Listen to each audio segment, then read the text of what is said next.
Let's go. All right, man. And we're going to be clocking it this morning. As I said, Segwini. We're normally talking to the mayor, Councillor Cyril Xaba. But he has sent us Unkonsenhle Madlala, chairperson of governance and human capital. So, Linda, we are catching up development. So, I think he's already on the line. Councillor Madlala, Pilompoet. Ngiyabingelela bona Mr. ngibingelele nabo sesimini ngiyaphila kakhulu ngibingelela kubalaleli beGagasi bese ngeke embuzweni iweekend ehambe kahle bonile ukuthi ama results ku sports hamba kahle khona abantu abawinile o Chiefs angazi ukuthi mhlambe all right are you all right ngiright kakhulu mfowethu Aspida Councillor Madlala sibonge man kwi mayor uQabo Shabede ubaba uReverend Gambe hambile nkosazwe wakhe and then wakhuluma kahle ebonga uthi iThekwini Mzamele indawo eningi bezibhukhiwe kodwa esekwazi ukuthi amtholele indawo siyabonga kakhulu siyajabula uma imeya yethu isihola kanjalo uyasitshela ukuthi sonke ke kumele senze kanjalo sibe usizo phakathi Fet Madlala Councillor kusewesikhathi leso ke lapho umasipala uqala ukuhlangana khona nezinhlaka zomphakathi ukuzobhunga ngohlelo lokuthuthukisa ekudidikela kanye namakomiti ahlukahlukene mawuza kuyindaba yezimali siyeza ukuthi namhlanje nihlangene nosomabhizinisi uhamba kanjani namhlanje siyabonga kakhulu impela kuyiqiniso ukuthi kusukela ngo7 ekseni lapha ya eICC njengoba umeya wethu engakwazi ukubala kulolu hlelo nje ngenxa yokuthi ukulwa umhlangano nosomabhizinisi sikhuluma le-business sector lapha la sithula khona i-draft budget yethu elinganiselwa ka-2026-27 elinganiselwa ku-74.7 billion rands kanjalo ne-IDP okuwuhlelo lwentuthuko ngokubambisana-ke nalo mkhakha wosomabhizinisi sidinga indaba zokuletha kwentuthuko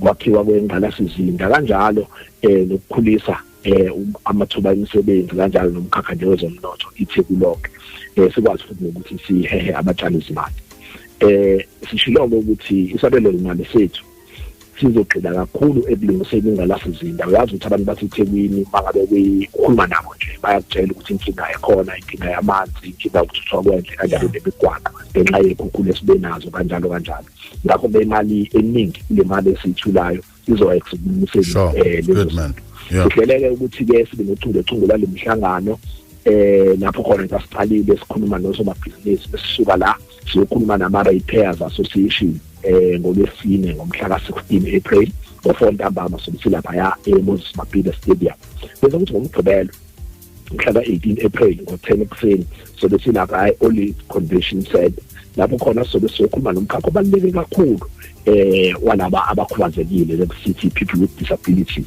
ngenxa yokuthi nabo bayingxenye ebalulekile yethu ngakho kufanele sikhulume nabo basho nabo bafisa kwenzeke emva kwale mihlangano ke sizokhipha isimemezelo emiphakathini ukuthi ke eya emiphakathini ke ngokwama regions imihlangano izobe iningi kulabo ke abanama computer ne-internet i-draft budget iyatholakala ku-website yethu lapha ku www.durban.gov.za ungakwazi ukuthumela ukuphawula kwakho futhi nge-email lapha ya ku-comments 2021@durban.gov.za siyabonga.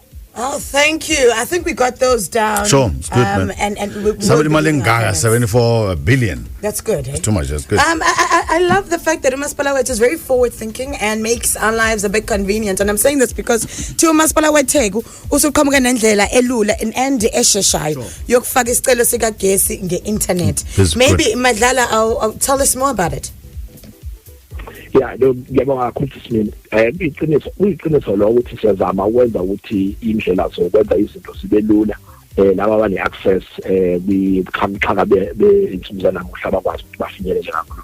Masipala ke uyamemezela ukuthi izakhamuzi ezifisa ukufaka izicelo zikagesi singakwazi ukwenza lo ngaphandle ukuthi zize ema-office ethu zikwenze nje through i-internet. Lenkundla ke esisanda kuyethula kumakhasimende ethu iqala ukuthi ukwazi ukuthi ufake isicelo sikagesi wazi futhi nokuthi ukwazi ukucheck isicelo sakho bokuthi usifakile ukuthi sesikuphi nendawo usebenzisa zona inkundla zokuxhumana. Le nkundla ke iphinde ivumela amakhasimende ukuthi afake izicelo zokwenyusela umthamo wamandla kagesi nokushintshelwa amamitha kagesi. Lolu hlelo likhombisa ngokusobala ukuthi umasipala uyimisela ukusebenzisa ubuchwepheshe banamuhla ukuthi lenze impilo zama-customers ibe lula. Ukuthola imininingwane ngokusetshenziswa kwalolu hlelo nakhona ukwazi ukuthi uvakashele iwebsite yethu lapha ku-www.durban.gov.za. Uma ungena khona bese uya direct la ukuthi khona electricity bese izothatha nje iziyokufaka ezikutheni ufisa ukufaka isicelo noma ufuna ukuchecka isicelo sakho esesivese sikhona yini. Sisakhuluma ngabo njalo ubuchwepheshe. Kuyajabulisa futhi ukuthi amakhasimende ethu ayaqhubeka nokusebenzisa i-municipal app yethu ngoba njengamanje sikhuluma nje ama-downloads aseqile ku-200,000. Sifisa ukuthi abantu baqhubeke nokuyisebenzisa ekufakeni ama-meter readings njalo ngenyanga nasekufundeni ama-monthly bills abo ngenxa yokuthi yenza umsebenzi ube lula kungagcwale endaweni zethu futhi ungafiki ukhale ukuthi isikweletu sakho sikhulu amandla awasebenzisana ngoba kufunda omunye umuntu i-reading isuke ifakwa wena.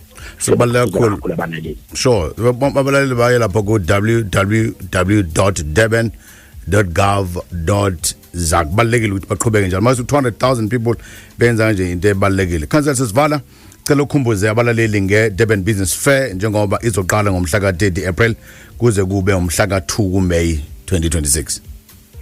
Uhlelo libaluleke kakhulu lolo selibasiza kakhulu osomabhizinisi abasathuthuka libanikeza ithuba lokuthi bayokhangisa imikhiqizo yabo baxhumane nabanye osomabhizinisi besithi ama-networking opportunities bakwazi futhi bathole ne-access kwi-market ukuthi la bezodayisa khona imikhiqizo yabo. Siyabagqugquzela kakhulu abantu.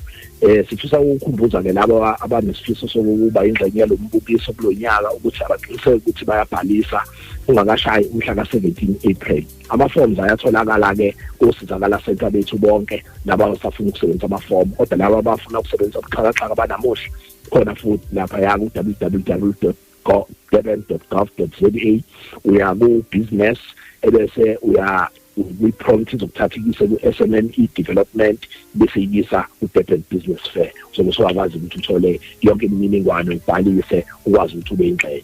Siyabonga kakhulu. Council Mandlali sabonga ukuthi benadla kweGagasi FM ube nosuku olumnandi.